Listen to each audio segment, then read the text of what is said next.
In den letzten Jahrzehnten ist die Lebenserwartung auf diesem Planeten massiv angestiegen, Gott sei Dank. Länder in Lateinamerika, Länder in Asien haben mittlerweile eine Lebenserwartung, die dem Niveau Europas oder Nordamerikas oder Japans entspricht vor 20, 30 Jahren. Dass also diese Länder massiv aufgeholt haben. Auch in Afrika, südlich Sahara, haben wir einen deutlichen Anstieg der Lebenserwartung in den letzten 20 Jahren zumindest feststellen können. Auch hier haben wir eine positive Entwicklung. Aber woran liegt diese Entwicklung genau? Sie liegt natürlich an dem Abfall der altersspezifischen Sterberaten, also der Wahrscheinlichkeit, dem Risiko, in einer bestimmten Altersstufe zu sterben. Und dies eben halt in den letzten Jahrzehnten fast allen Staaten, in fast jeder Altersstufe gesunken. Und deswegen wollen wir uns heute etwas genauer anschauen, diese altersspezifischen Sterberaten, nämlich nach Altersstufe, nach Kalenderjahr und nach Geschlecht. Bleiben Sie dran!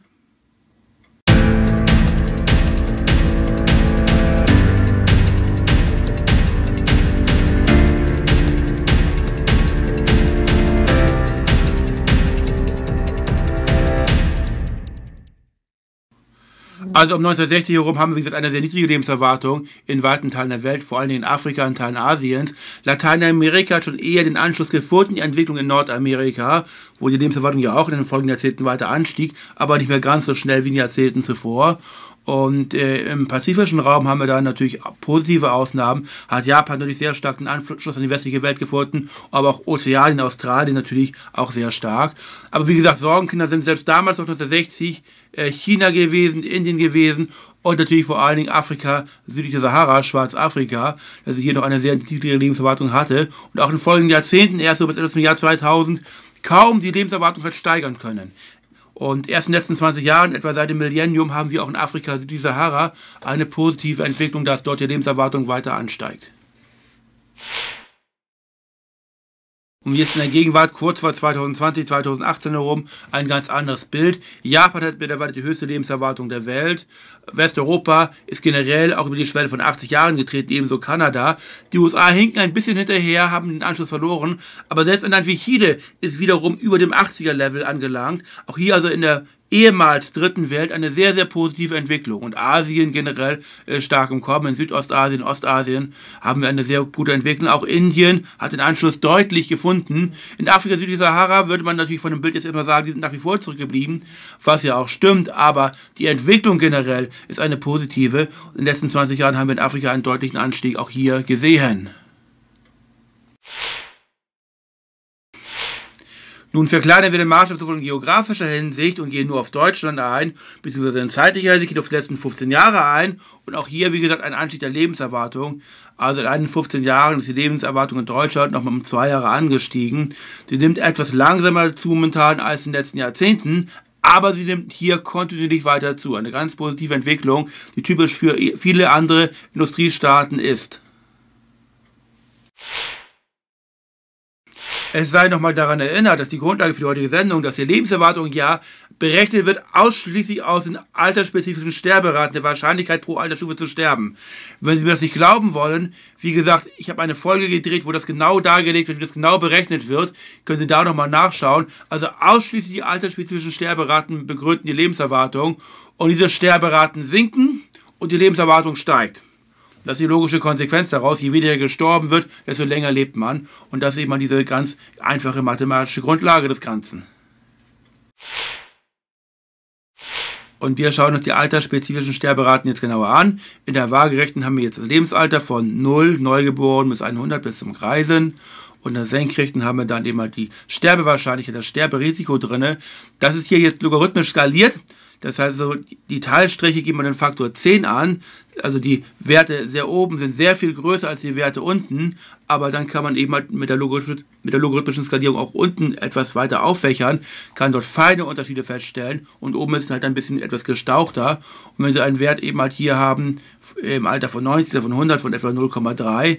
Das heißt also, jede dritte Frau, 30% etwa aller Frauen sterben in dieser Altersstufe. Ein Wert von 1 auf 1000 heißt entsprechend 0,01, also 1 Promille aller Mädchen dieser Altersstufe sterben dann. Und das sind also diese Werte, die wir hier für Deutschland haben. Und wir haben jetzt hier für verschiedene Kalenderjahre der Frauen, also sehr hohe Werte, haben wir hier dunkel eingezeichnet, moderne Werte hell eingezeichnet. Bis eben die Gegenwart 2017, 19, nein. Und es fällt also auf, dass generell in allen Altersstufen die Lebenserwartung steigt, das heißt, die Sterberaten sinken ab. Die dunklen Werte für die Vergangenheit sind weit über den Werten für die hellen Gegenwartsbezüge.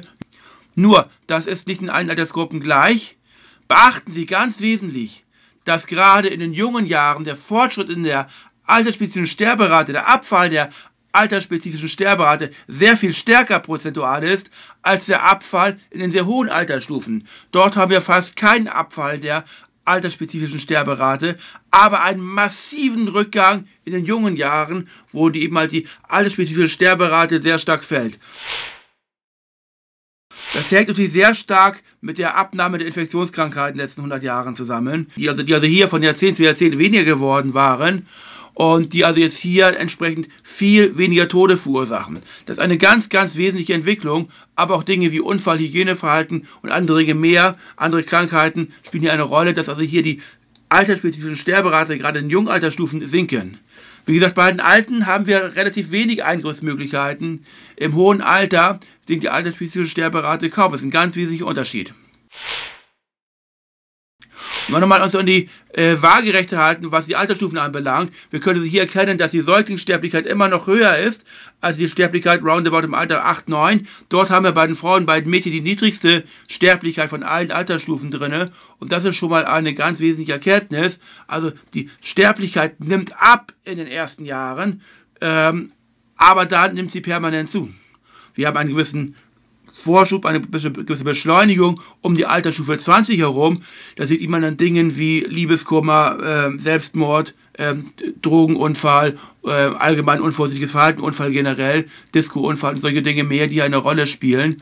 Aber wie gesagt, dann steigt die Lebenserwartung, aber dann steigt die altersspezifische Sterberate etwas langsamer an, nimmt dann aber dann wieder Fahrt auf und steigt dann, wie gesagt, dann kontinuierlich an.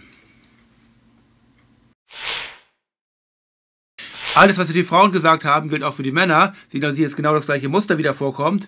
Nur eine Ausnahme möchte ich noch mal ganz kurz betonen. In der Altersstufe 15 bis 20 haben wir in früheren Kalenderjahren, in früheren Jahrzehnten einen Anstieg der altersspezifischen Sterberate so stark gehabt, dass der um 18, 20 Jahre höher war als die altersspezifische Sterberate um 25 oder 30 herum.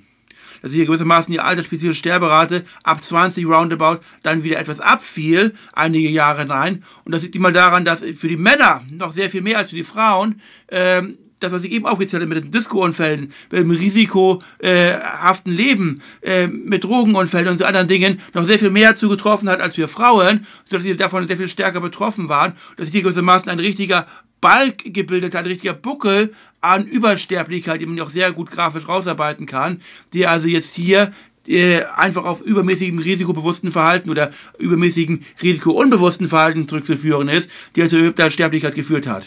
Wenn Sie mehr dazu sehen wollen, gucken Sie mal den Film Jackass. Da sehen Sie, wie junge Männer, die eben halt oftmals auch betrunken sind, oftmals sehr unvorsichtige Dinge tun. Jetzt werden Sie fragen, was ist der Unterschied zwischen Männern und Frauen? Das muss das ja bei beiden Geschlechtern recht ähnlich und sehr, sehr ähnlich. Deswegen habe ich es für 3 Altersgruppen oder für 3 Kalendergruppen genauer gesagt, hier mal die Werte gegenübergestellt. Wir sehen, dass also hier, wenn Sie jetzt mal das Kalenderjahr gleichsetzen, in jeder Altersstufe, zu jedem Zeitpunkt Frauen eine niedrige altersspezifische Sterberate haben als Männer. In jeder Altersstufe zu jedem Zeitpunkt. Also Frauen leben generell in allen Altersstufen gesünder, haben eine niedrigere Sterblichkeit. Woran das genau liegt, werden wir später nochmal genauer anschauen, in einer späteren Folge mal. Eine Ausnahme gibt es allerdings dabei. Zu Kaisers Zeiten, was Sie hier drin haben als die erste Kalendergruppe, dort haben wir also jetzt hier eine höhere altersspezifische Sterberate bei Frauen in der Altersgruppe von etwa 20 bis 30, 35 herum.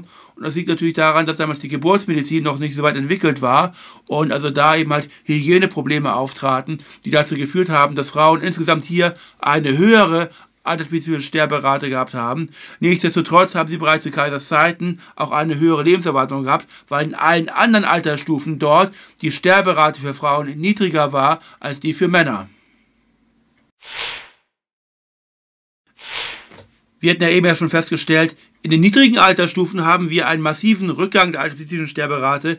In den hohen Altersstufen ist der Fortschritt relativ gering.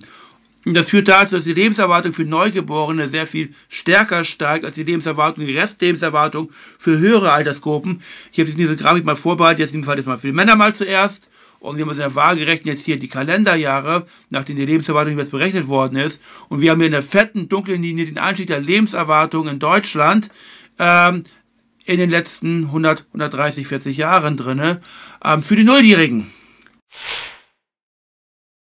Und Sie sehen, dass die Lebenserwartung für Nulljährige dann angestiegen ist von etwa Mitte 30 Jahre bis 78 Jahre heutzutage. Und das ist also schon ein ganz enormer Fortschritt, den kennen wir ja aus allen Büchern, aus allen Darstellungen. Aber dass für höhere Lebensstufen, höhere Altersstufen, der Fortschritt der Lebenserwartung sehr viel geringer ist. Das schauen wir uns hier genauer also an. Also wir sehen also hier, dass dort eben halt in allen anderen Altersstufen der Fortschritt geringer ist und dass die Restlebenserwartung oder die Gesamtlebenserwartung dort entsprechend geringer ist. Wie ein Deckel, wie ein Gullideckel, den wir kaum gewissermaßen aufstoßen können, gibt es eine Art unsichtbare Barriere, die wir kaum überwinden können, denn in hohen Altersstufen sterben wir relativ wahrscheinlich.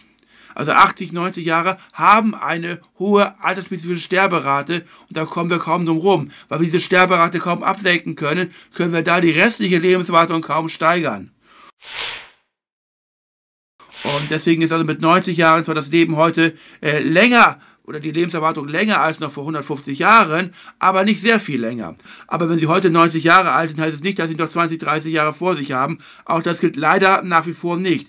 Denn die altersspezifische Sterberate sind nach wie vor recht weit oben und deswegen, wie gesagt, ist dieser Gully, dieser Deckel, diese unsichtbare Glaswand über uns eine Lebenserwartung, die wir kaum toppen können. Wir können die Leute zwar bringen in ein Alter von 70, 80 Jahre, auch oftmals 90 Jahre hinein, aber wir können leider keine Unsterblichkeit momentan generieren. Das mag eine spätere Medizin, mag das vielleicht irgendwann mal bringen, noch sehr viel weitere Fortschritte, aber die bisherige Medizin hat das nicht gebracht. Und Sie können sich die Werte auch mal anschauen für die Frauen. Dort haben wir ähnliche Werte, dieselbe Tendenz drin. Auch hier dasselbe Prinzip. Der Anstieg für die Nulljährigen ist ganz enorm, für die Neugeborenen ganz enorm. Aber für die hohen Altersstufen haben wir auch dort dasselbe Prinzip. Wir haben, je weiter wir nach oben gehen, desto mehr stoßen wir tendenziell gegen diese unsichtbare Wand, die vielleicht gar keine so feste Wand wird, aber doch eben halt, je schwerer wird, je weiter wir nach oben gehen, je länger wir leben. Und dort können wir die restliche Lebenserwartung kaum nach oben drücken. Und wie gesagt, das liegt daran, dass die altersspezifischen Sterberaten in hohen Altersstufen kaum zurückgegangen sind.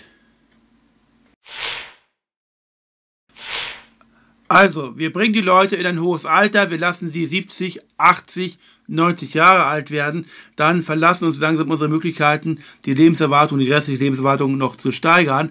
Aber das ist durchaus eine Entwicklung, die wir jetzt hier, diese positive Entwicklung nachmachen auf dem Rest des Planeten, in Asien, Lateinamerika, in Afrika, südliche Sahara. Dort ist diese Entwicklung, die Abnahme der Infektionskrankheiten, auch anderer Krankheiten im vollen Gange. Auch dort steigt jetzt die Lebenserwartung massiv an. Sie gehen den Weg, den Europa bereits vor Jahrzehnten, vor 150 Jahren dann langsam eingeschlagen hatte. Generell auf diesem Planeten aber ist die Frage, wird irgendwann eine neue Medizin ein weiteres massives Absinken der altersspezifischen Sterberate, gerade auch in hohen Altersstufen ermöglichen, dass wir also hier zu einer Welt kommen, in der auch das hohe Alter mit 80 Jahren, mit 85, mit 90 oder 100 Jahren der Fall ist, dass das möglich ist, dass wir dort die Sterberaten absinken lassen. Das hat die bisherige Medizin nicht geschafft, aber vielleicht wird künftig Gentechnik oder andere Techniken werden hier einen revolutionären Durchbruch bringen. Es gibt vielleicht schon erste Hinweise darauf, dass etwa ab 100 Jahren die Sterberaten, die altspezifischen Sterberaten nicht mehr ansteigen, sondern ein gewisser Level sich setzt. Es scheint für den Homo sapiens also eventuell noch nicht alles jetzt erreicht worden zu sein in der Lebenserwartung, was bisher erreicht worden ist. Es kann also durchaus noch Möglichkeiten geben, auch für sehr, sehr alte Menschen, für 90, für 100-Jährige das Lebensalter weiter zu steigern. Das soll ein positiver Ausblick für Sie sein und ich verabschiede mich mit den Worten, leben Sie lang und bauen Sie etwas auf.